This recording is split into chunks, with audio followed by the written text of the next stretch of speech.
Shalom Akim.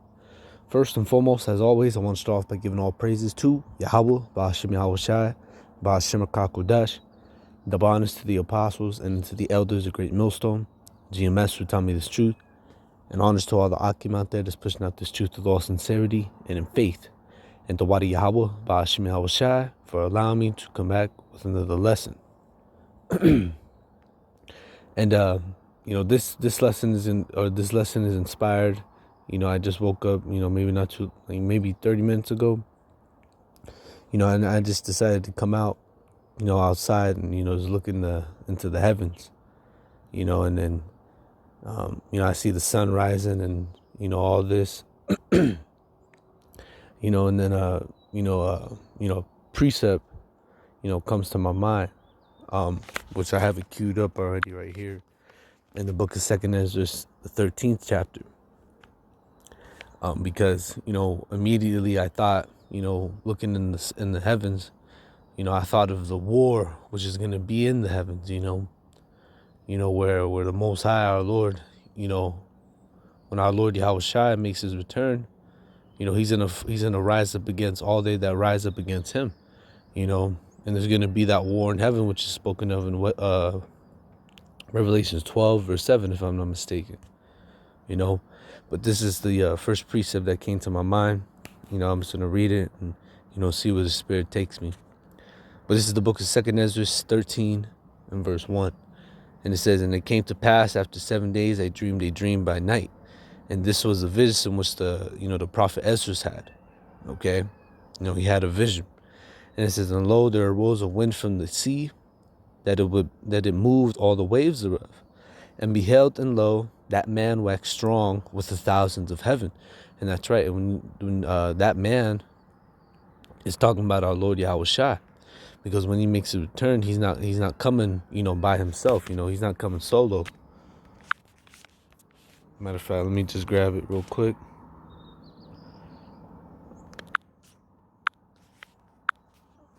All right, it's Revelation chapter 1 verse 7. It says, "And behold, he cometh with clouds." See, so our Lord, he's coming not with just in a cloud. I mean, he's coming in the fathership, but he's also coming with other ships, the chariots, in which the world calls UFOs. Okay, and it says, "Behold, he cometh with clouds, and every eye shall see him, and they also which pierced him, and all kindreds of the earth shall wail because of him, even so among." And that's right. And the reason they're gonna wail is because they know that their judgment is nigh, And a good precept to link up with this one, or that links up with this one, is what is that? Salaki brothers. Let me see. What is that? Luke. No, I believe it's. There it is. Matthew 24 and 29. "Immediately after the tribulation of those days, the sun shall be darkened, and the moon shall not give her light, and the stars shall fall from heaven, and the powers of the heavens shall be shaken." And it says, and this is what our Lord Yahawashi said, and it says, "And then shall appear the sign of the Son of Man in heaven, and all the tribes of the earth, mourn." And that's right, and they're going to be mourning. Okay, it says, "Then shall all the tribes of the earth mourn," which brings me back to Revelations 1 and 7, and it says, "And they shall see the Son of Man coming in the clouds of heaven with power and great glory." You see, and that's how our Lord's returning, with power and great glory. He's coming in the clouds. And it says, "And he shall send his angels with the great sound of a trumpet.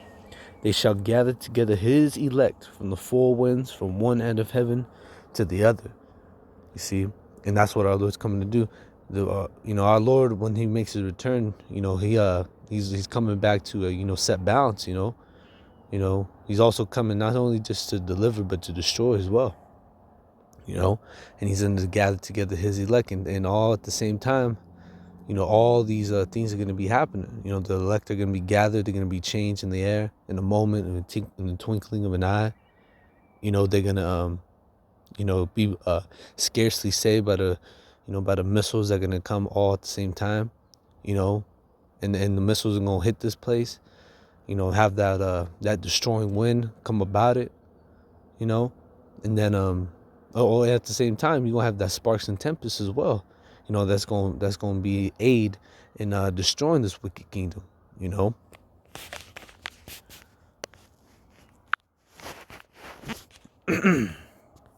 So let me go back here, 2 Ezra 13, and it says, and behold, it says, and I beheld and lo, that man waxed strong with the thousands of heaven. The thousands of heaven represent the angels. Okay, or the Most High. When you read Revelations 12:7, our Lord YAHAWASHI, he's coming with Michael, and all the other angels, and when you think about it, one angel can destroy the whole earth, and when you bring in a whole, legion of them, the Most High, he's really going to show his power, through his angels, through his son YAHAWASHI, and it says, and when he turned his countenance to look, all things trembled that were seen under him. And that's right, because these people, when they see these, the chariots fill out the sky, because there's gonna be chariots all over the heavens, man, all over the sky, and these people gonna, tremble, man, be all scared, and it says, reading on verse 4. And it says, and whatsoever the voice went out of his mouth, all they that heard his voice, all they burned that heard his voice. Now his voice is talking about those the sparks and tempests. When what was it, Moses, he was getting the commandments written in stone, and then talked about the finger of the Most High. Well, that's talking about those laser beams that come out of the chariots. Okay. And that's why I said here, it says, and whatsoever the voice went out of his mouth, it says, all they that burned that heard his voice, and you're going to get burned, you're going to get zapped up. You're going to see people getting zapped, running down the street, driving in their car. It's going to get, the Most High, he's going to show no mercy, And it says, like as the earth faileth when it filleth the fire. And after this I beheld, and lo, there was gathered together a multitude of men. Now these multitude of men represents these armies in which these armies are gonna rise up against YAHAWASHI. They're gonna see them and try to mess with them. But they're gonna, they're really gonna get just blown at the sky and humiliated. Okay. And it says, out of number from the four winds of heaven to subdue the man that came out of the sea. And that's right, they're going to try to subdue him, they're going to try to, fight him, but it's not going to work out, it's not going to work out it's not going to work out at all, okay? Just trying to get my words together, brothers. And it says, verse 6, and it says, but I beheld, and lo, he had graved himself a great mountain and flew upon it. And that's right. And it says, listen to this, it says, but I would have seen the region or place whereout the hills were graven, I could not. So Ezra saw the chariot in which our Lord came in, and he said it was so big, he thought it was a mountain. That's going to show you how big, the chariot that our Lord YAHAWASHI is going to come in, It's going to be a very big ship, okay? And on top of that, he's going to bring his angels, the thousands of heaven, right with him, right behind him, And it says, but I would have seen the region or place whereout the hill were graven, and I cannot. And after this I beheld, and lo, all they which were gathered together to subdue him were so afraid. Yes, there's fight, because, these other nations, when the Most High, he gathers them in the land of, or in YAHAWASHI, which means the Most High's judgment, the valley of Jehoshaphat, the Most High, or the nations that rise up against them, they're going to be afraid. Yet the Most High is going to put the spirit on them to fight anyways, And it says, reading on, verse 9, and it says, and lo, as he saw the violence of the multitude that came, he neither lifted up his hand, nor nor held sword, nor any instrument of war. You see, it says, but only I saw that he sent out of his mouth as it had been a blast of fire, and out of his lips a flaming breath, and out of his tongues he cast out sparks and tempests, which represents, what's going to come out of those missiles, that concentrated fire, that's going to cut people asunder. And it says, all they were all to Salaki, and it says, and they all, forgive me, it says, and they were all mixed together, the blast of fire and the flaming breath and the great tempest, and fell with violence. See, so there's the flaming breath and the great tempest, those laser beams that are going to come out. It says, and fell with violence upon the multitude, which was to prepare to fight.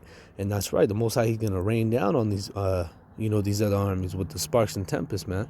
With those missiles, or with those missiles too, and with the, those, laser beams, And it says,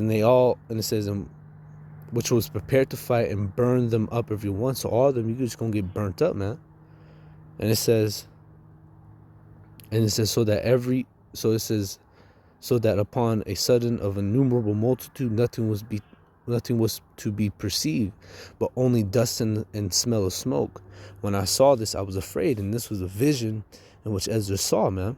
He had a glimpse or a vision of the war that's gonna take place in heaven when our Lord Yahawashi returns. This hasn't happened yet, but it's soon to come. When our Lord Yahawashi returns, in the clouds. He cometh with clouds, and every eye shall see him.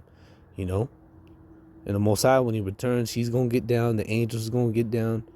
He's gonna get. He's gonna be really.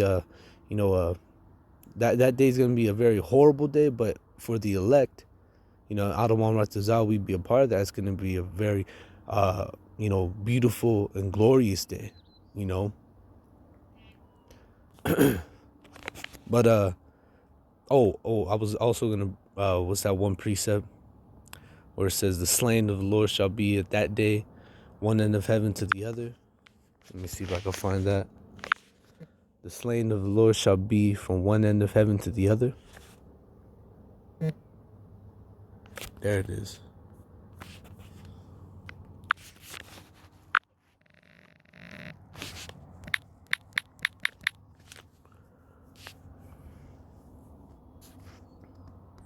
So Jeremiah 25:33.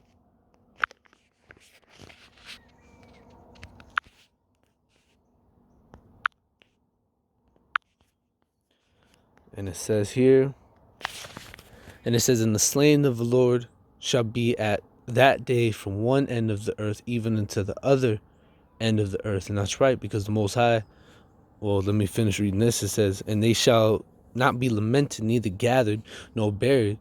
It said they shall be dung upon the ground. And that's right. That's how many dead bodies are going to be out here. It's going to be like as they were dung upon the ground. Let's go to Isaiah 66, verse 15. And it says, for behold, the Lord will come with fire, and his chariots like a whirlwind. You see? So we know that what? Our Lord, he isn't coming alone, man. He's coming with the thousands of heaven, with his chariots like a whirlwind. To what? It says, to render his anger with fury and his rebuke with flames of fire. For by fire and his sword will the Lord plead, meaning judge, with all flesh. And it says, and the slain of the Lord shall be many. And that's right, the slain of the Lord is going to be a big number that day when he returns and starts getting down, starts getting violent with the people, starts punishing the world for the evil and the wicked for their iniquity,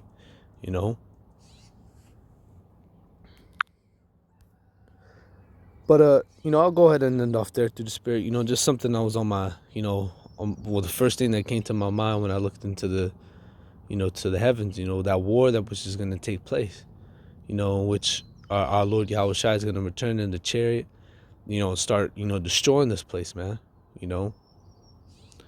But, with that, brothers, I'm going to go ahead, I'm going to end off there through the Spirit. I pray that this lesson was edifying, exhorting, and comforting. As always, I'm going to give all praises to Yahawah, Ba'ashem Yahawashi, Ba'ashem Kodash. Double honors to the apostles and then to the elders, the great millstone. GMS would tell me this truth, and honors to all the Akim out there that's pushing out this truth with all sincerity and in faith. And until the next time I say, brothers, Shalom.